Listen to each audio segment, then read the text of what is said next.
جی السلام علیکم ورحمۃ اللہ وبرکاتہ۔ محترم بھائی نے لکھا جی حافظہ مروان بن حکم صحابی تھا یا تابعی، اور کیا وہ نیک آدمی تھا؟ محترم بھائی، مروان بن حکم اس کے متعلق جو ہے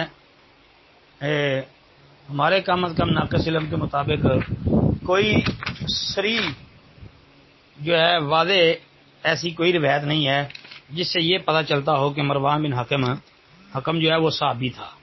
یعنی صحابی ہونا واضح صریح تو نہیں ہے، لیکن کچھ علماء کا خیال ہے، وہ کہتے ہیں کہ احتمال یہی ہے کہ یہ صحابی ہے۔ باقی اس کا صحابی ہونا واضح جو ہے دلائل سے ثابت نہیں ہو سکا۔ امام ذہبی رحمۃ اللہ علیہ نے سیر اعلام النبلاء کے اندر یہ بات لکھی ہے کہ مروان بن حکم جو ہے اس کے صحابی ہونے میں احتمال ہے، ممکن ہے کہ یہ صحابی ہو۔ کیوں؟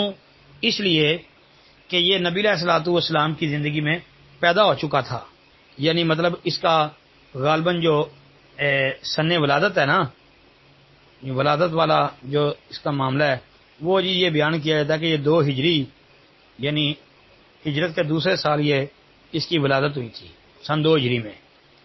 تو بھائی اگر سن 2 ہجری میں ولادت ہوئی ہے تو 10 ہجری میں نبی علیہ السلام نے حجۃ الوداع کا خطبہ دیا ہے، اور اس کے بعد کم و پیش کوئی 80-82 دن اللہ کے رسول علیہ الصلوۃ والسلام زندہ رہے ہیں۔ تو اس اعتبار سے دیکھا جائے کہ یہ 7-8 سال کا جو ہے بچہ تھا کم و پیش، تو سما بھی ہو سکتا ہے